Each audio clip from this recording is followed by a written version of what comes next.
not a scripture, it is not a particular god.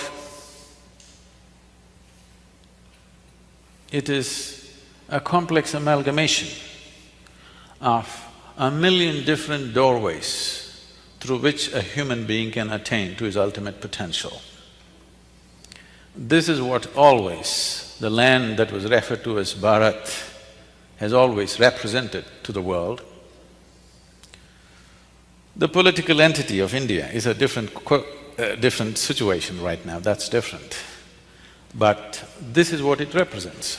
Let me, in a limited time, you can't explore India. But as I said, you could soak it in.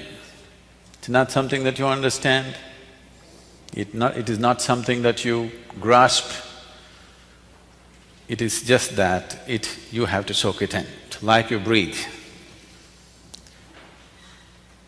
It is not because you understand that you have to take in oxygen and leave out carbon dioxide, your breath is happening.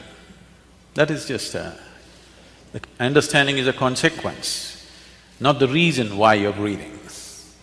Similarly, this is just like that, because as inhaling oxygen and letting out what we don't want is a certain level of life process.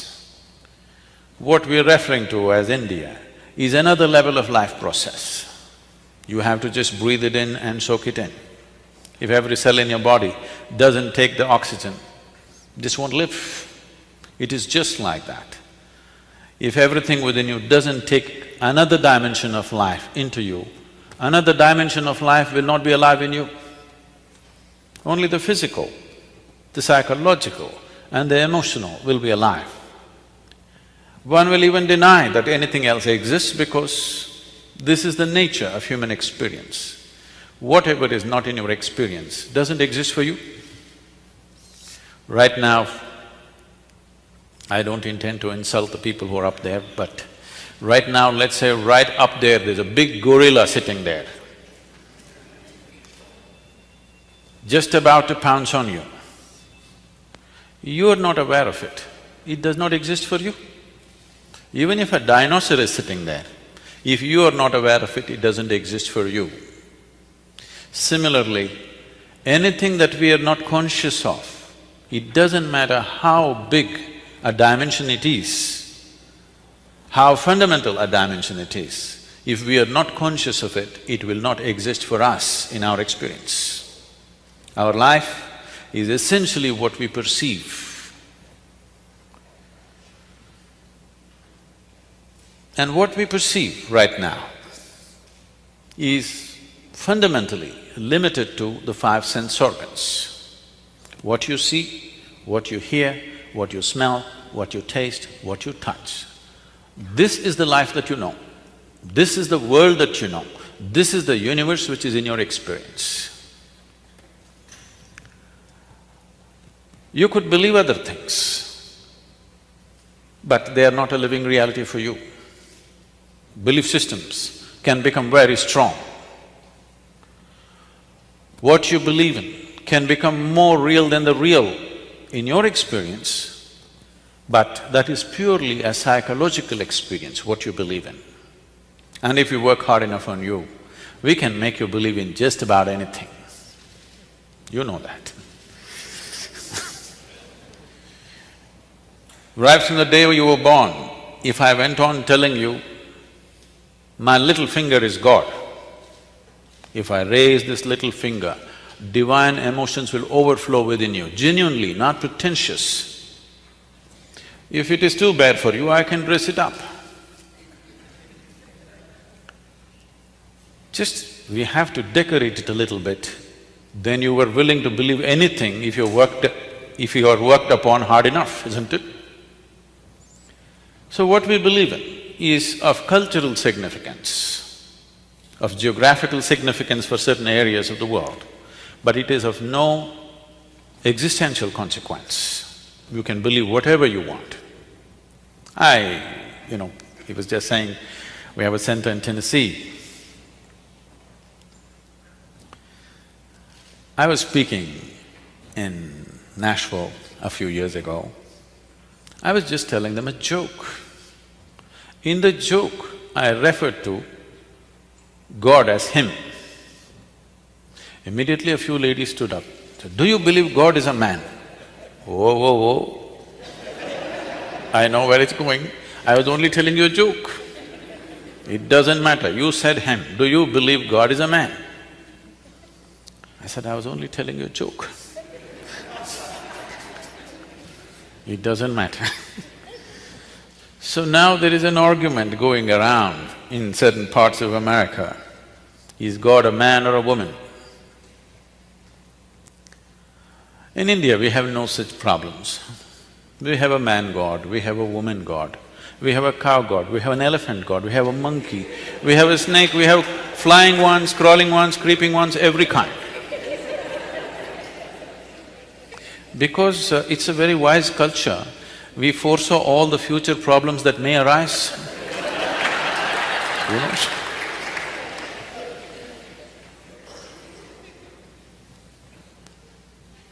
Idi Amin, you heard of Idi Amin, the Uganda man? Idi Amin declared, God is black. I agree with him.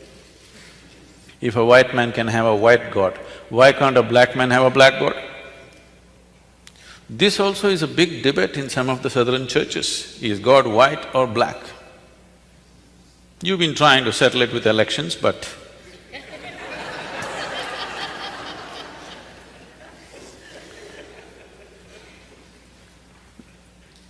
you people do not know whether God is white or black.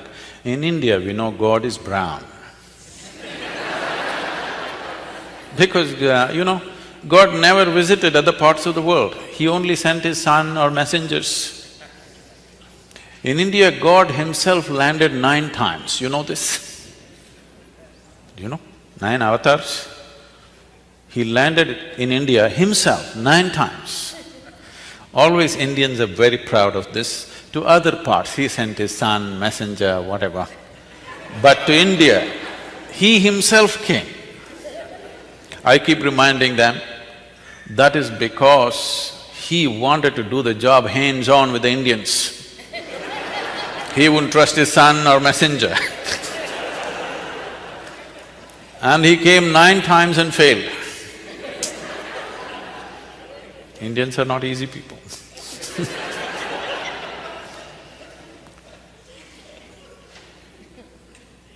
They're not easy, not difficult, because they don't have a particular belief to hang on to. For everything they have an argument. You can talk like this, you can talk like this, you can talk from whichever direction. This is not out of confusion. This is because this land opened up 1,000,000 possibilities. There's no particular way to do it. I think one person who paid the best possible tribute to India was when Mark Twain visited India and spent almost 3 months or so.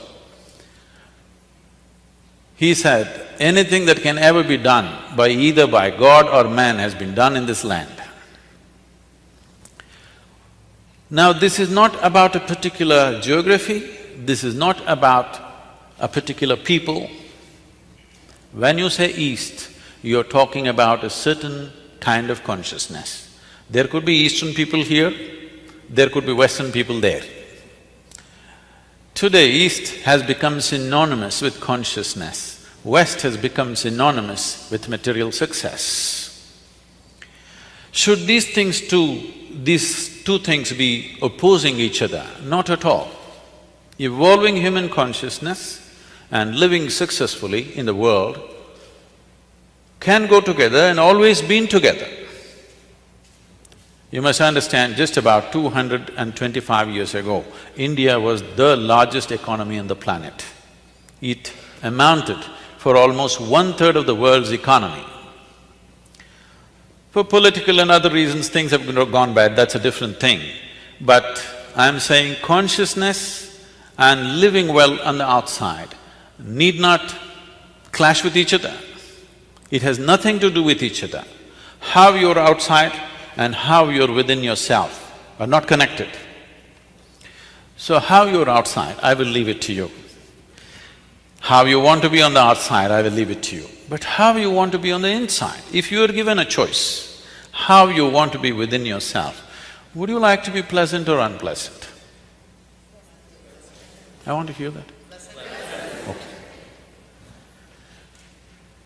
Now that you want to be pleasant, what is pleasantness? If you become pleasant in your body, we call this health. If you become very pleasant, we call it pleasure.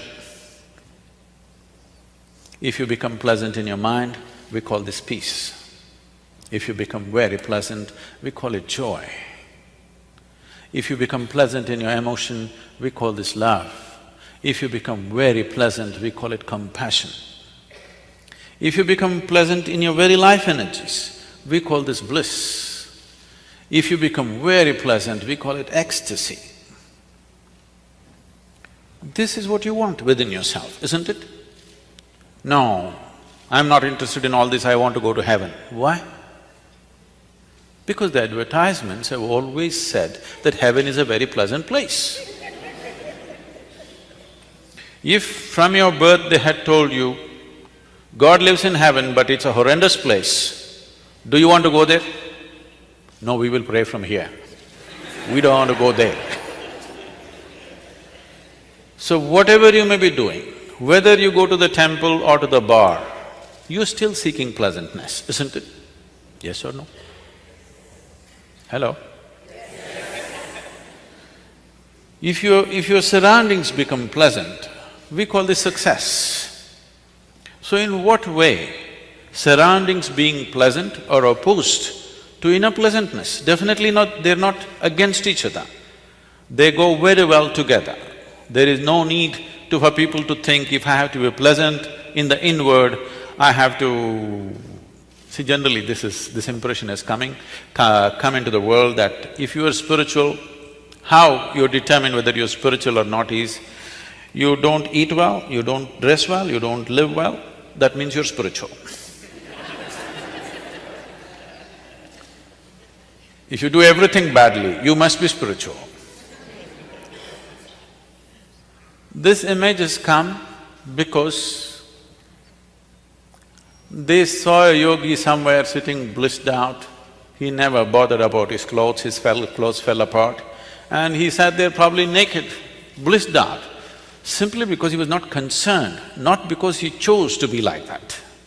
But now looking at him, lot of people are choosing to be like that. You are just aping him, you're not going to become like him. This happened in 1924. There was a bishop in the Greek Orthodox denomination. Greek Orthodox denominations, generally they believe they are the only real Christians, rest are not. They have their own pope in Istanbul. Istanbul being on the Silk Route, exotic stories from India waft across the Bosphorus very often. So for centuries, these stories have been coming and this person has been longing to go to India and see for himself. He genuinely wants to meet a mystic or a yogi. But being a man of cloth, he could not choose to go. After he was 60, when he was semi-retired, he made it to India and someone took him down to South India.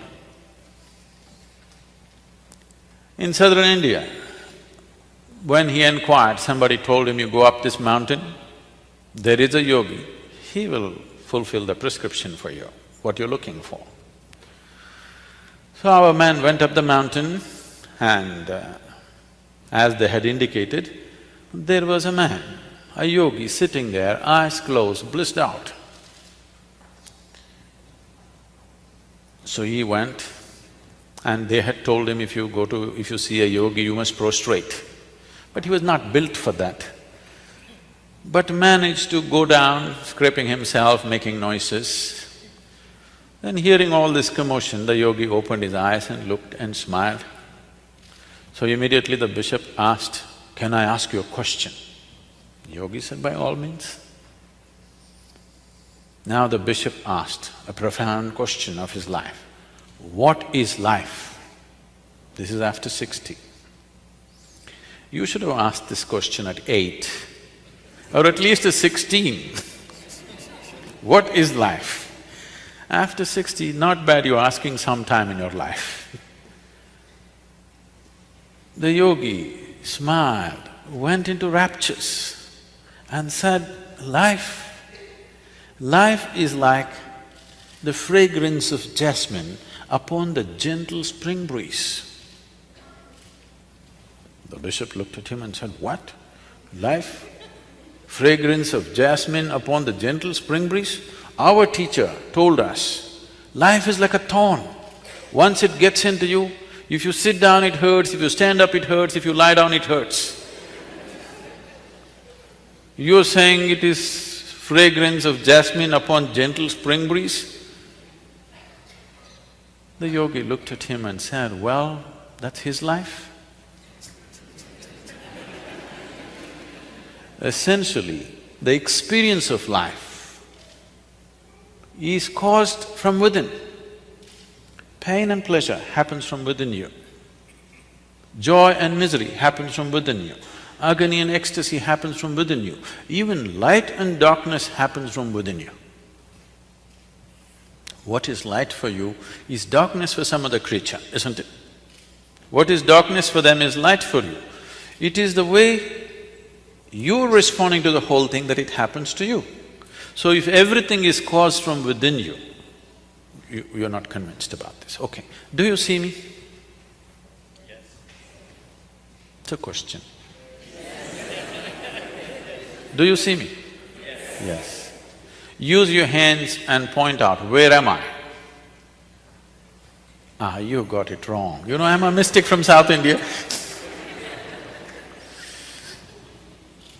Now this light is falling upon me, reflecting, going through your lenses, inverted image in the retina. Do you know the whole story? So where do you see me right now? Within yourself. Where do you hear me right now? Within yourself. Where have you seen the whole world? Within yourself. Have you experienced anything outside of yourself? Have you? Nothing has ever happened to you outside of yourself. The whole universe has happened only within yourself. The way it happens within you is the way you know it. You don't know it the way it is. You only know it the way it happens within you. It is all caused from within. At least what is happening from within you must happen the way you want it, isn't it? What is happening around you, there are too many people involved. What's happening within you, 100% must happen the way you want it. Your joy and misery, if there is a choice, what's the choice? Your agony and ecstasy, if there is a choice, what is the choice? Pleasantness is the choice, isn't it? So why is it so much unpleasantness is happening in human experience? Because we never took charge of the inner dimension. We believe by fixing the outside, everything is going to be okay. In the last 150 years, with the advent of science and modern technology, we have fixed too many things on the outside. If you fix any more, there won't be a planet left. Yes? Definitely this has brought much convenience and comfort to our lives. In every way, we are the most comfortable generation ever.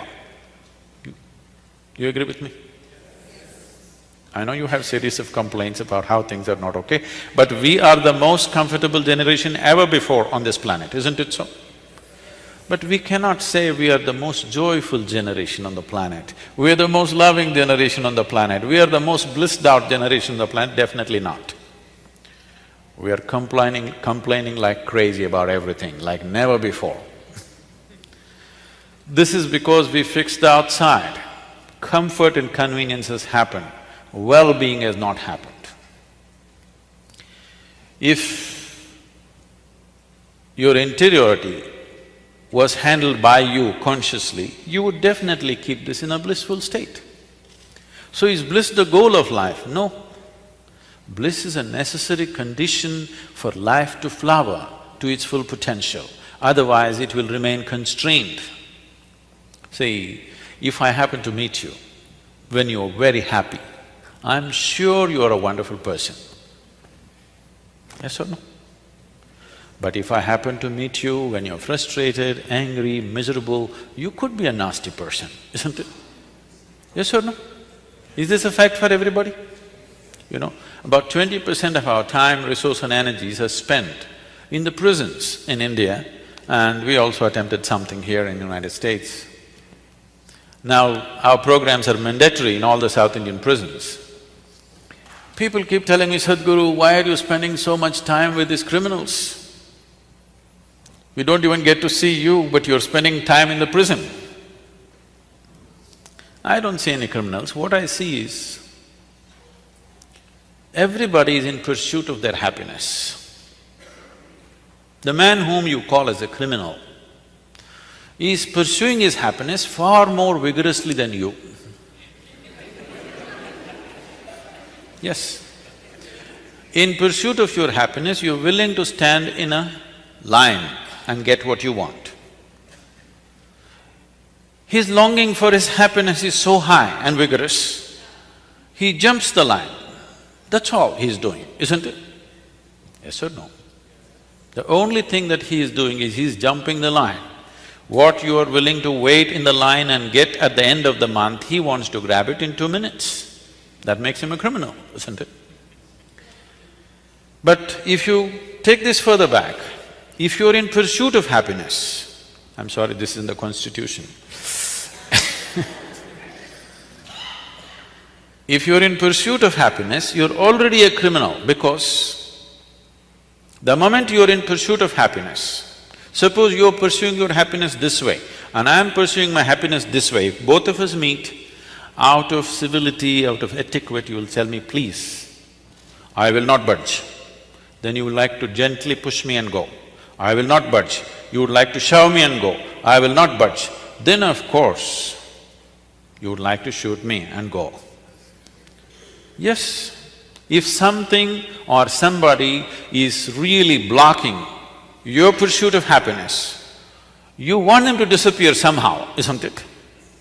Either with a gun or a magic wand, you want them to go, yes or no? Yes or no? Divorce or death, you want them to go, isn't it? If somebody is really blocking up your pursuit of happiness, do you want that person to vanish or no? Yes. Now, the essence of pursuing human consciousness is, first thing is to shift your life from being in pursuit of happiness to an expression of joyfulness. How can I be joyful? Have you met my mother-in-law? Did you see my neighbor? Did you meet my boss? I've seen all those people. Too many of them around me all the time. They're all there. But the way you're experiencing your life right now is 100% caused by you. They can only create outside situations, but your inner situation is 100% yours, isn't it? Right now you're sitting here. If you don't like what I am saying, you can sit here, joke about it and still enjoy it. This way or that way, both ways, you are free either to be pleasant or unpleasant, isn't it? Yes or no? That is true in every situation. It doesn't matter where, whether you're up on the peak or down in the dumps, still what's happening within you is 100% yours.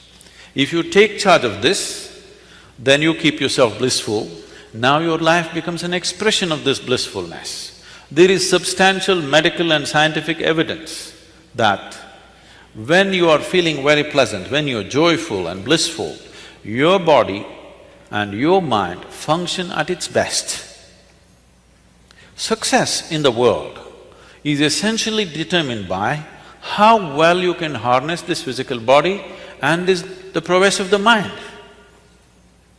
How successful you are in any sphere of life is essentially determined by this. Most of the time, you don't need an enemy.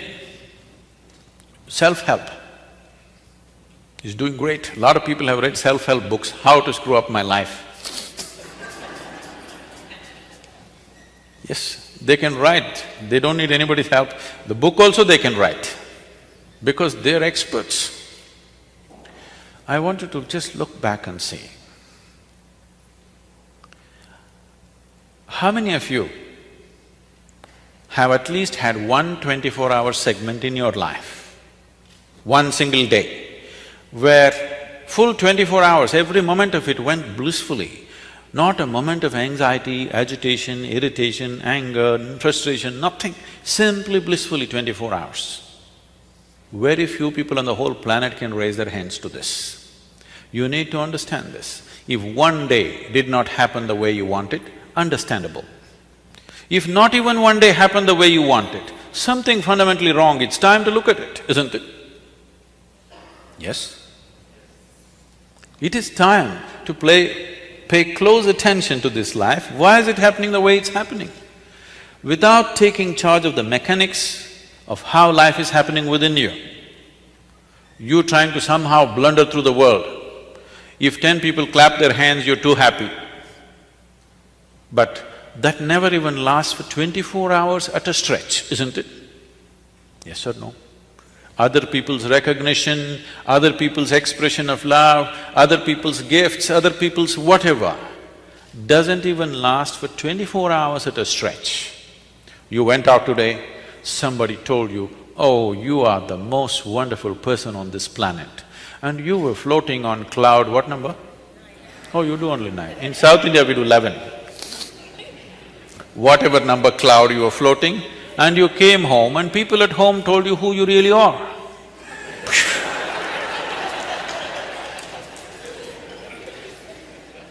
It just crashes, isn't it?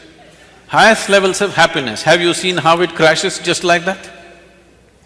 Because what